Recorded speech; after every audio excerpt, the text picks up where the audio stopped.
began as days of fear, anguish, and uncertainty for families in parts of the Federal Capital Territory, Abuja, has ended in scenes of relief and celebration.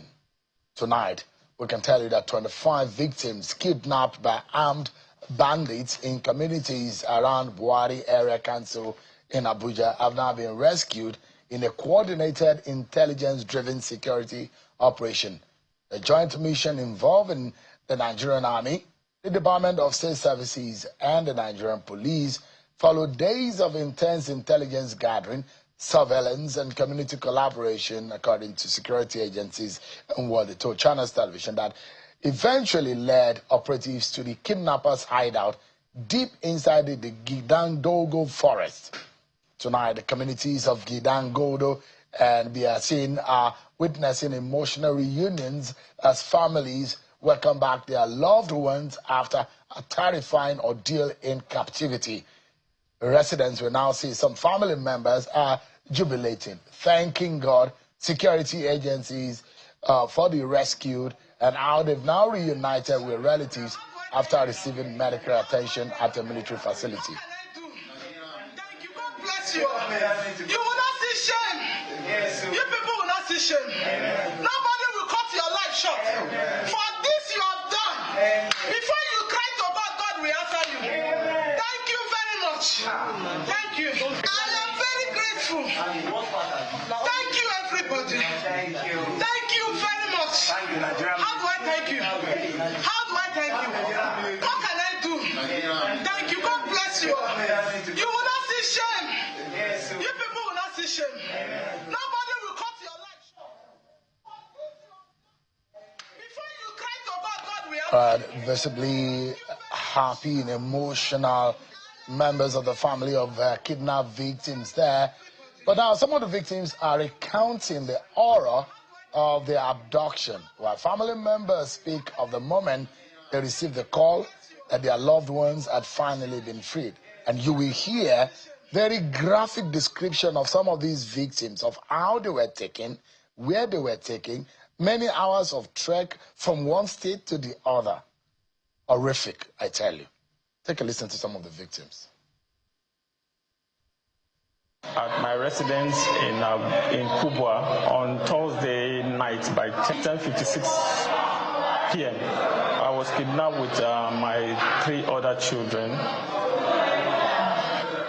The experience was terrible because I've never experienced such. The next thing they said I should lie down, and that was when they picked my daughters and they later picked me, and we started entering the bush. They took us through the bush path.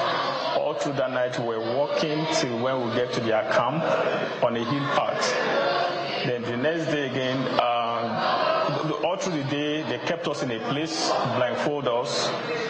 Then yesterday night, we walked all through yesterday night from 6 p.m. to 6 a.m. this morning. It was a horrible experience. It was so bad. A lot of things happened along the line. We were so much beaten, put to hunger. You know, it was so excruciating. It was a bad experience, actually. It was when we trekked all the way from Abuja to Kaduna, and then they were still telling us we will still be taking us to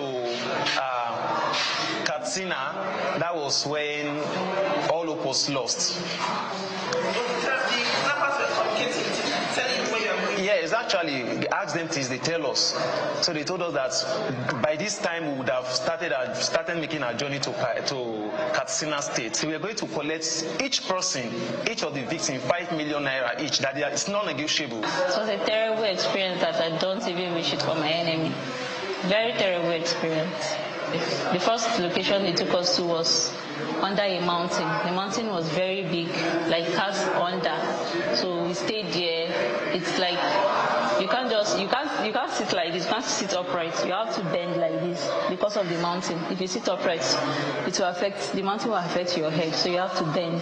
You have to bend like this. That was how they kept us there. Kept on walking all through the night. Yes, we kept on walking all through the night. When it's daytime, they find somewhere for us to stay. I was kidnapped at Garaka under Niger State. We were rescued today by the Nigerian Army, GSS, and police. You know, when we had gunshots, we were very scared. But immediately they appeared, the Nigerian Army, police, DSS, immediately they appeared, we were very happy. We were very, very happy. It was like a prayer answered.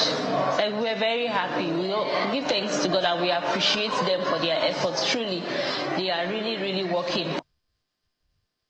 Coordinated intelligence effort from the DSS and a joint rescue operation by Army and the police, but the operation, which we now understand was largely an intelligence-based one, leading to the rescue. Well, earlier, the DSS had arrested a bandit informant identified as Habila Ibrahim.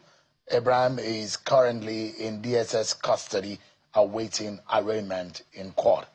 Congratulations, I guess, is in order to some of the families of these victims and the victims who are now free after some horrific past days in captivity.